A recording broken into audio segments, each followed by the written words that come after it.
Hello guys, welcome to my new upload video. Entertainment, info, and tutorials. Enjoy watching.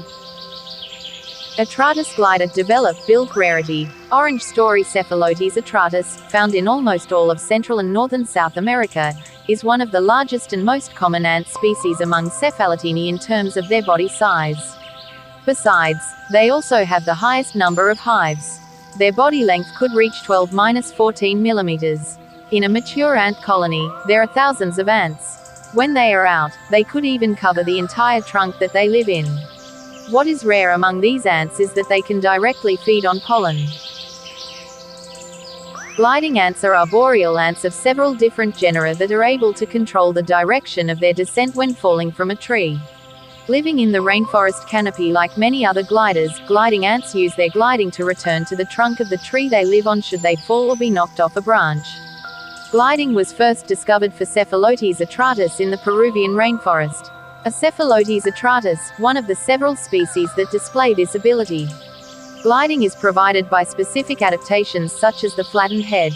At least 5 genera in the subfamilies Myrmicinae, Pseudomyrmicinae, and Formicinae, mostly Camponotus, display gliding of various degrees, in an example of parallel evolution. All species in the genus Cephalotes within Myrmicinae tested to date show this ability, as do many species within Pseudomyrmicinae. Unique among gliding animals, Cephalotes myrminae and Pseudomyrmicinae ants glide abdomen first. Formicinae ants glide in the more conventional head-first manner, though. Gliding ants have been shown to have an 85% chance of landing successfully on the same tree, as opposed to 5% if they were simply parachuting like normal ants. This adaptation helps to keep ants from getting lost or killed on the forest floor, away from their treetop nests. During a fall, gliding ants use visual cues to locate tree trunks. Specifically, they orient to light-colored columnar objects that sharply contrast the darker background of foliage in the forest. Tropical trees often have light-colored bark and frequently are covered with white lichens, thus they provide the most conspicuous targets. In a typical fall, a descent by a gliding ant is J-shaped, too. The ant will first randomly descend 3 or 4 meters, 10 or 13 feet, in free fall, then visually lock onto the tree trunk it wishes to land on.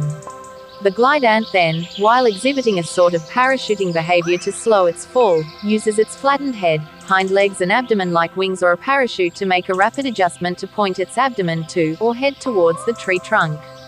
The ant then turns upside down and lands on the trunk, head facing the earth, too. The period of free fall is thought to be used by the ants to slow down to a minimum viable glide velocity, to allow them to successfully direct their descent towards the tree. This explains why smaller ants have been observed to reach their trees sooner than do larger ants. A smaller body mass makes it easier to slow to the minimum viable glide velocity, allowing smaller ants to gain control of their falls more quickly.